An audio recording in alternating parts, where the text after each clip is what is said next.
Hello，大家好，又係 Crystal 啊。咁我今日咧就會繼續翻呢個嘅炒薯仔嘅。咁呢一個係 Part 2啦，係啦。咁而家我哋再加多少少油嘅。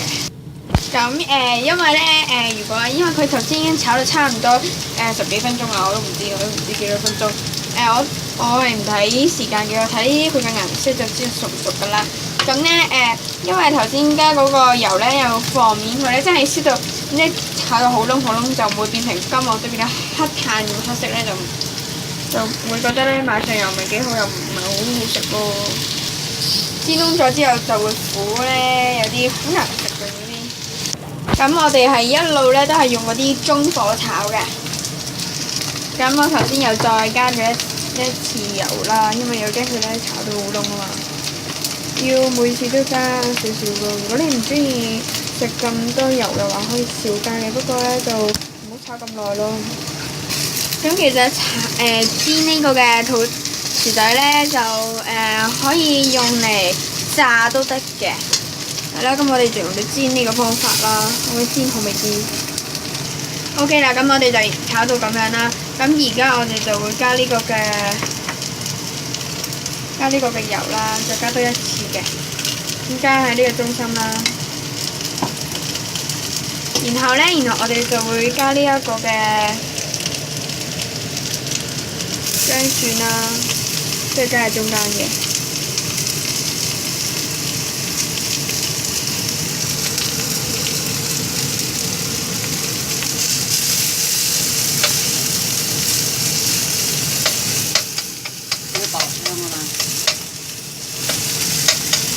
係啦，俾佢爆香。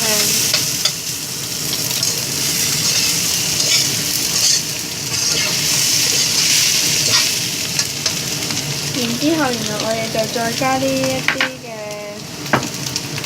豆瓣醬。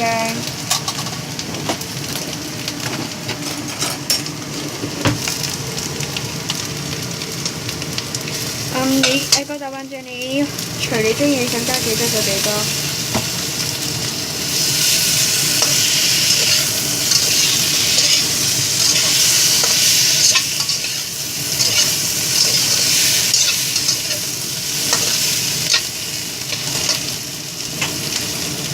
之後就再加呢個嘅豉油啦。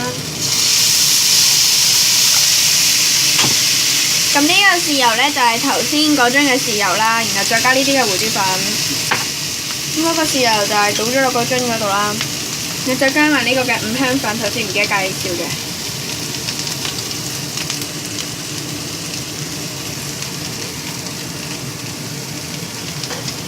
再點一陣先。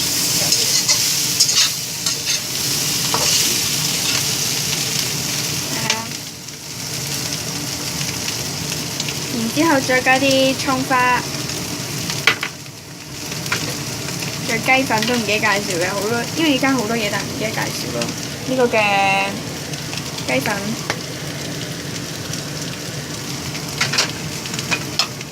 仲有呢個嘅鹽，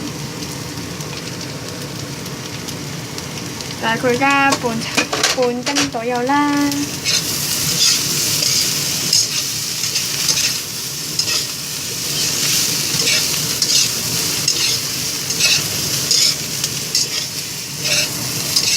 咁而家就已經煎完炒完啦，咁我聞到一啲好香嘅香味啦，好似嗰種嘅點講好呢？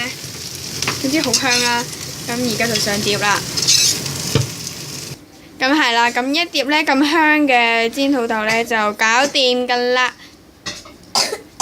如果你哋中意嘅話呢，可以呢訂閱我啦，或者like我呢條影片嘅。有咩意見可以下面留言翻俾我啦，或者有啲乜嘢呢係唔明點做呢一個嘅煎薯仔嘅話呢，可以喺下面問翻我嘅，我呢就會解答你哋嘅問題啦。咁今日就到咁多啦，拜拜。